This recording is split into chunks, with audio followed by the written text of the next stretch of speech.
DMTV Info, votre chaîne d'information en temps réel. La politique, la santé, le sport, les faits de société, la musique, les rumeurs et bien plus encore.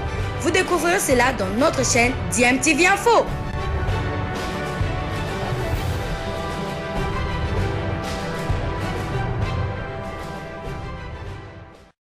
Vous êtes sur DMTV, bonjour ou bonsoir, tout dépend de l'heure à laquelle vous nous suivez. Tout le plaisir est pour nous de vous retrouver, mais surtout de savoir que vous êtes nombreux en train de suivre votre chaîne YouTube DMTV. DMTV qui vous propose un petit tour de 3 de nos internationaux qui évoluent du côté de la Belgique pour avoir de leurs nouvelles. Vous le savez, en ce moment on peut dire qu'il y a cette trêve, mais pas tout à fait trêve parce que certains de joueurs d'origine congolaise, et tout comme de n'importe quelle origine, se prépare déjà pour le mercato, soit pour changer de club, prolonger le contrat avec leur club actuel, et c'est le cas pour plusieurs Congolais dont les contrats se terminent à la fin de ce mois, le 30 juin notamment. Et parmi les Congolais dont le contrat va se terminer, il y a Dieu merci Mbokani, le dieu du ballon ici en République démocratique du Congo. C'est le meilleur buteur congolais, donc de tous les Congolais. C'est Dieu merci Mbokani qui a inscrit le plus grand nombre de buts. C'est dire que c'est un joueur importantissime, aussi bien en club qu'en équipe nationale. Et pour Dieu merci Mbokani, du haut de ses 35 ans, Mbokani qui va avoir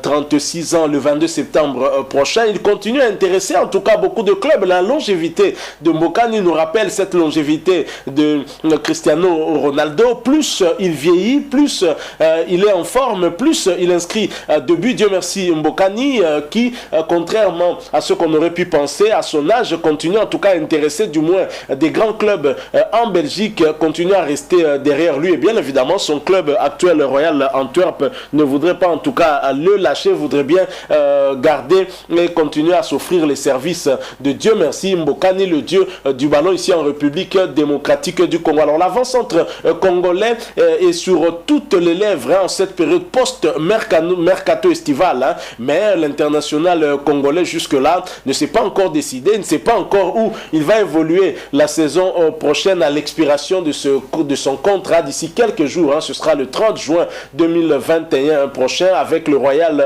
Antwerp. Alors si le Royal Sporting Club Anderlecht est revenu à la charge après les premières intentions manifestées vers le mois de mai, les Mauves ne sont plus les seuls à vouloir s'attacher les services du serial buteur, le serial killer, Dieu merci Mbokani, tueur en série en football, bien évidemment.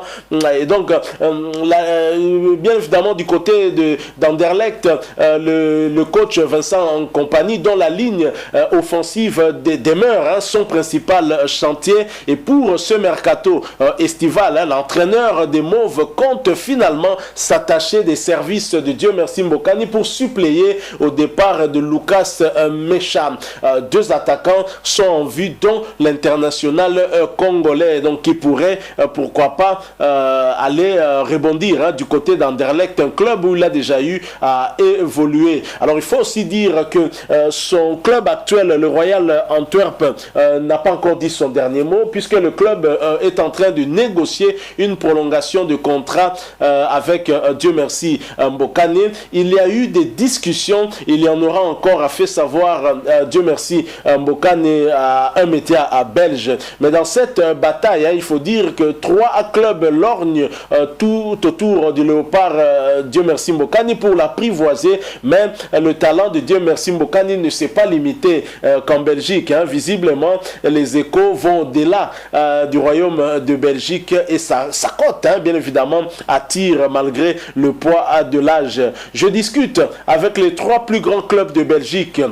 Qui sont-ils? Dieu merci Mbokani n'a pas voulu en dire plus. Ça, je ne peux pas le dire. Et j'ai aussi reçu des offres concrètes de clubs étrangers. Donc Dieu merci Mbokani attire. Le nom de Dieu merci Mbokani continue en tout cas à se retrouver sur des lèvres en Belgique et même au-delà de la Belgique. En tout cas, nous sommes en train de suivre de près Dieu merci, Mbokani, pour voir de quel côté il pourra rebondir. Est-ce qu'il voudra se donner un nouveau défi ou voudra-t-il continuer à construire ce qu'il a déjà commencé à faire avec le Royal Antwerp? En tout cas, comme disent les Britanniques, wait and see. Je pense que Dieu merci, Mbokani, qui a aussi une expérience en dehors de la Belgique, il est passé par la France, il est passé par l'Angleterre, voudra peut-être terminer sa carrière en Belgique, à moins qu'il cherche un nouveau défi, en tout cas à faire, à suivre. Alors si pour Dieu merci Mbokani ça marche plutôt bien, Dieu merci Mbokani est convoité par plusieurs clubs, ça marche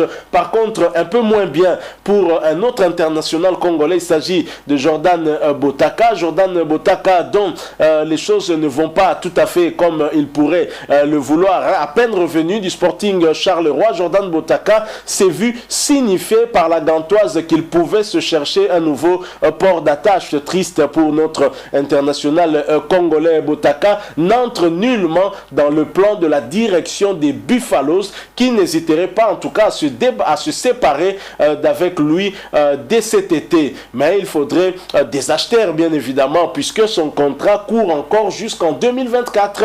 Donc Jordan Botaka, rien ne marche vraiment comme il veut. Un média belge nous apprenait d'ailleurs hier lundi que Jordan Botaka, 27 ans, avait été placé dans le noyau B de la Gantoise. Triste quand même. Et c'est vrai qu'il n'y a pas que lui, il y a d'autres joueurs aussi, dont Dylan Mbayo qui est aussi sur une voie de garage. C'est vraiment triste. Alors bon, est-ce que c'est une surprise le fait que Jordan Botaka se retrouve dans le noyau B de la Gantoise? Peut-être pas vraiment une surprise pour lui, de retour de son prêt au Sporting Charleroi et qui devrait trouver plutôt un nouveau club assez rapidement, même s'il est encore sous contrat jusqu'en 2024 chez les Buffaloes. C'est pas vraiment une très grande surprise, d'autant que son prêt au niveau de Charleroi n'a pas aussi été vraiment concluant. Si cela l'a été, je crois que Charleroi aurait levé en tout cas l'option d'achat, puisqu'on n'a pas levé l'option d'achat. Donc voilà pourquoi Botaka, après son prêt, est obligé de rentrer du côté de la Gantoise. Mais la Gantoise n'est pas intéressée à ce profil, même si elle a un contrat avec l'international congolais jusqu'en 2024. Triste, on espère que Jordan Botaka va rebondir ailleurs. C'est un joueur dont les Congolais avaient beaucoup d'espoir. On espérait beaucoup. Et d'ailleurs, même Yannick Yala Bolazi disait de lui qu'il était le Ronaldinho congolais. Mais finalement, on n'a pas eu voir tout cela. Je ne sais pas ce qui se passe, mais il est bourré de talent. Il a peut-être un problème qui nécessite qu'il soit suivi. C'est possible parce que le talent, on ne se trompe pas quand on l'a. Donc voilà, on va terminer ce petit tour d'horizon par la Belgique. La Belgique où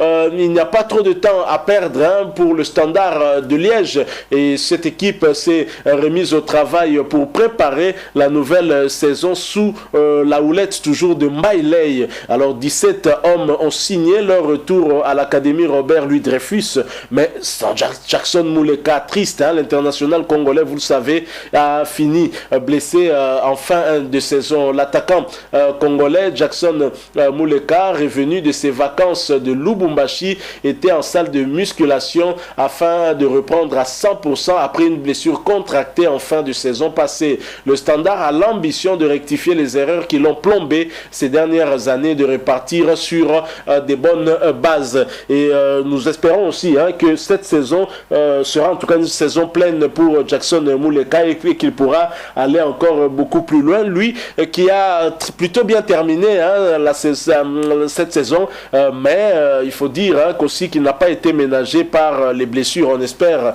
que ça ira pour le mieux pour l'international congolais qui nous a manqué aussi. Rappelez-vous, Jackson Mouleka n'a pas fait partie de ce stage de Tunis avec Hector Raoul Cooper. Justement, beaucoup de gens ne comprenaient pas, beaucoup de gens, et même au niveau de la télévision nationale, Kabulo Mwana Kabulo déclarait, pensait même que c'était un choix de ne pas prendre Jackson Mouleka alors qu'il n'avait aucune information sur la fiche technique de Jackson Mouleka au moment où Hector Cooper sélectionnait les joueurs pour ce stage de Tunis. Jackson Mouleka avait été touché en fin de saison, vous l'avez suivi, il avait quelques bobos physiques et donc il devait être certainement ménagé, mais quand on n'a pas l'information, malheureusement on partage de fausses informations avec des idées préconçues pour pour tirer en tout cas sur le staff technique, ce n'est pas bon. Donc voilà, nous espérons que ce petit tour d'horizon vers la Belgique vous aura en tout cas vous aura apporté quelque chose. Si vous l'avez apprécié, laissez-nous un maximum de j'aime, likez donc cette vidéo.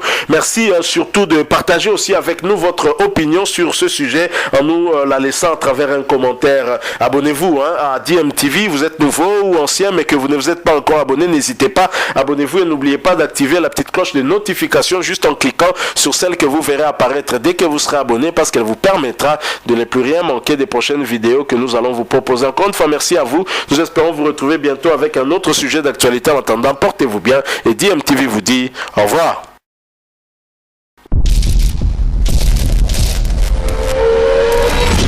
Bizile le kamalo bana ebele.